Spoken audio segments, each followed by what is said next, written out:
আজকে একটা নতুন রেসিপি তোমাদের সাথে শেয়ার করছি। সবাই তো জামাই ষষ্ঠীতে মাছ মাংস সব কিছুই খাচ্ছ বা খাবে। আমি কিন্তু আজকে পটল দিয়ে চিংড়ি মাছ দিয়ে পটল চিংড়ি নয়, একটা নতুন রেসিপি তৈরি করব। তোমরা দেখতে থাকো আমি রেসিপিটা কীরকম করে করছি। তো আমি পটলগুলোকে একটু খোসা কিছু রেখে এরকমভাবে লম্বা লম্বা করে ছাড়িয়ে নিয়েছি, কোনো দিক আর কাটিনি, ঠিক এরকম ছাড়িয়ে নিয়েছি। আর আলুগুলোকে এরকম ছোটো ছোটো আলুগুলোকে এরকম গোল গোল গোটা গোটা রেখেছি। আসলে রেসিপিটা একটু নতুনত্ব করতে চাইছি, তোমাদের কেমন লাগবে পুরো ভিডিওটা দেখে তোমরা বলো। দেখো আমি খানিকটা চিংড়ি মাছ ছিল, চিংড়ি মাছটাও নিয়ে নিয়েছি। এর মধ্যে জিরে গুঁড়ো, লঙ্কা, হলুদ সব ভিজিয়ে নিয়েছি, খানিকটা পেঁয়াজ কুচিয়ে নিয়েছি। আর এর মধ্যে আমি টমেটো, আদা, রসুন সব কিছু পেস্ট করে নিয়েছি। এই হলো আমার সমস্ত কিছু নেওয়া। আর একটু নুন তো অবশ্যই লাগবে। তা কড়াতে আমি, চলো, তেল গরম হয়ে গেছে। এই গরম তেলের মধ্যে আমি দিয়ে দেবো এবারে, গরম তেলের মধ্যে আমি এই আলুগুলোকে ভেজে নেব। তোমরা চিংড়ি মাছ না থাকলে চিংড়ি মাছ ছাড়াও তোমরা করতে পারো, নিরামিষও করতে পারো। তো আমি মনে করলাম যে একটুখানি স্পেশাল হিসাবে তোমাদের কাছে প্রেজেন্ট করব, সেই জন্য আমি আলুগুলোকে গোটা গোটা রেখেছি আর একটু চিংড়ি মাছ দিচ্ছি যাতে একটু টেস্টি হয়। আসলে ষষ্ঠীতে তো জামাইদেরই বারণ, তো সেই জন্য একটুখানি টেস্টি ছাড়া তারা ভিডিওটা দেখতেও হয়তো চাইবে না। সেই জন্য আমি একটু চিংড়ি মাছ অ্যাড করে দিয়েছি, যাতে লোভনীয় জিনিস চিংড়ি মাছ, আর পটলের সাথে চিংড়ি মাছ তো দুর্দান্তই লাগে। কখনো তোমরা এরকম গোটা আলু দিয়ে কিভাবে করবে কখনো ভেবে দেখেছো? আমি একটু করে দেখাচ্ছি, তোমরা দেখো, রেসিপিটা দুর্দান্ত লাগবে। আলুগুলো একদম মাংসর মতো করে লাল লাল করে ভাজা হয়ে গেছে। এই আলুগুলোকে আমি প্রেশার কুকারে ট্রান্সফার করে ভেজে নেব, সেদ্ধ করে। এবার আমি পটলগুলোকে ভেজে নেব। পটল ভেজে নেওয়ার আগে আমি এতে হলুদ আর একটু নুন মাখিয়ে নেব। পটলের মধ্যে এরকম ভালো করে হলুদ নুন মাখিয়ে নিতে হবে। হলুদ নুন মাখিয়ে নেওয়া হয়ে গেছে। আমি এবার অল্প অল্প করে পটল এই তেলের মধ্যে ছেড়ে দেব।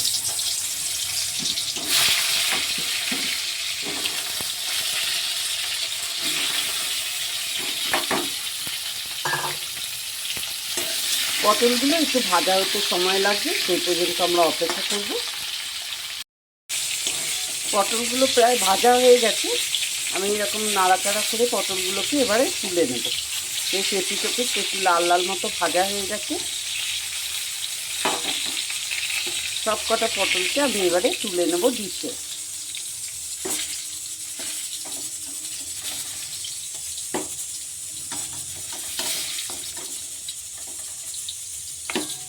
অপর্ণাস ডেলি লাইফ অ্যান্ড ট্রাভেলসের নতুন ব্লগে আপনাদের জানাই প্রীতি ও শুভেচ্ছা।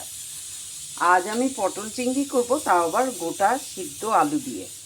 আলুটাকে আগে ভেজেও নিয়েছিলাম, সেদ্ধ আলু বলবো না, প্রেশার কুকারে আগে সিটি দিয়ে নিচ্ছি। কেমন হবে রেসিপিটা তোমরা অবশ্যই দেখতে থাকো।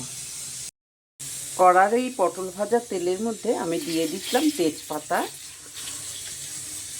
সামান্য দারচিনি, এলাচ, কুচনো পেঁয়াজ,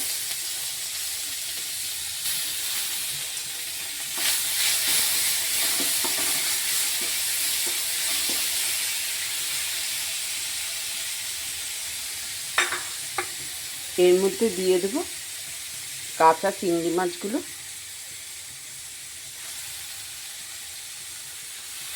একদম কড়া ভাজা হবে না দেখে একটু নরম নরম থাকবে, তাই জন্য পেঁয়াজের উপরে আমি চিংড়ি মাছটা দিয়ে দিলাম।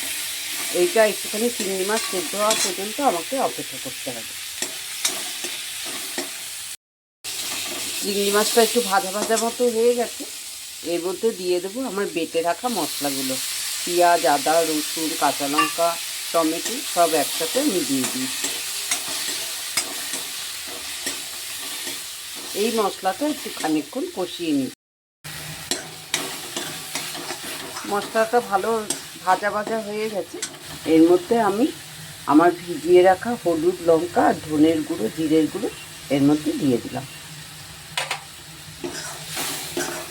এই মশলাটাও হতে একটু সময় নেবে, ততক্ষণে আমি এর উপরে দিয়ে দেবো সামান্য পরিমাণে ঘি।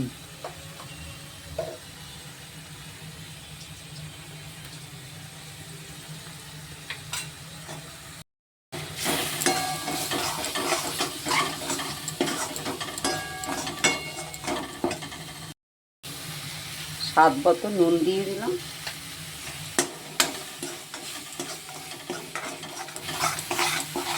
এই রেসিপিটা তোমরা একবার হলেও করে খেয়ে দেখো, খুব দুর্দান্ত স্বাদের হয়।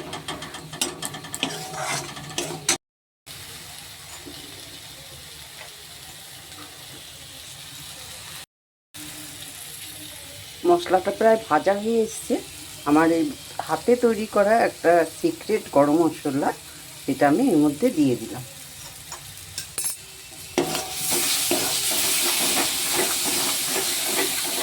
কেনা গরম মশলার থেকেও এটা খুব ভালো গরম মশলাটা তৈরি হয়।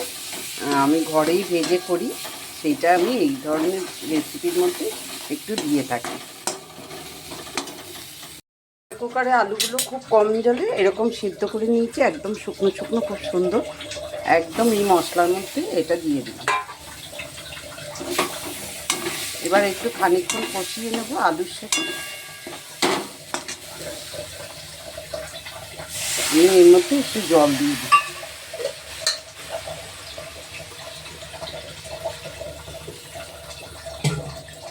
যেহেতু শুকনো শুকনো হবে, সেই জন্য আমি বেশি জল দিলাম না।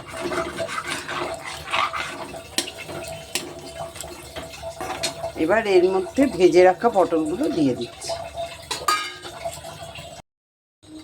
ঝোলটা ফুটে ওঠা পর্যন্ত একটু ঢাকা দিয়ে রাখবো। চলো দেখে নেওয়া যাক তরকারিটা কতটা পর্যন্ত হলো। মোটামুটি আমার তরকারিটা পুরোই রেডি হয়ে এসছে। এখন আমার তরকারিটা আমি পরিবেশন করে দেবো। পরিবেশনের আগে আমি তোমাদের জানাতে চাই যে আজকের গুড ইভিনিং পোস্টে আমার প্রথম যে দুজন নাম আমি পেয়েছি যারা কমেন্টস করেছিল, তাদের মধ্যে প্রথমজন হলেন সংঘমিত্রা সিনহা নন্দী, আর দ্বিতীয়জন নন্দা সাঁতরা। তোমাদের দুজনকে জানাই অসংখ্য ধন্যবাদ। আর তোমরা যারা যারা কমেন্টস করেছো, যারা লাইক করেছো, শেয়ার করেছো, সকলকে আমার অনেক অনেক অভিনন্দন। আমার তরকারিটা পুরোই তৈরি হয়ে গেছে। পটল আলু দিয়ে চিংড়ি মাছের তরকারি, তাও আবার আলুগুলো সব গোটা গোটা আলুর রেসিপি। দেখো তোমাদের কেমন পছন্দ হলো কিনা তোমরা অবশ্যই কমেন্টস করে জানিও। আর তোমাদের কমেন্টসগুলো পড়তে আমার ভীষণই ভালো লাগে। এই দেখো সম্পূর্ণ রেডি হয়ে গেছে আমার একটা দুর্দান্ত স্বাদের রেসিপি। এইভাবে তোমরা জামাই ষষ্ঠীতে পরিবেশন করতে পারো, রেসিপিটা তৈরি করতে পারো। ডালের সাথে দারুণ লাগবে, রুটি তরকারি, লুচি সব কিছুর সাথে সুন্দর লাগবে। আমি যদিও এটা আজকে পোলাওয়ের সাথে সার্ভ করব। দেখো কেমন সুন্দর দেখতে হয়েছে এই রেসিপিটা। তোমাদের যদি ভালো লেগে থাকে তোমরা কমেন্টস করো, লাইক করো, শেয়ার করো। আজ এই পর্যন্ত, দেখা হবে নতুন ব্লগে, তোমরা সঙ্গে থেকো।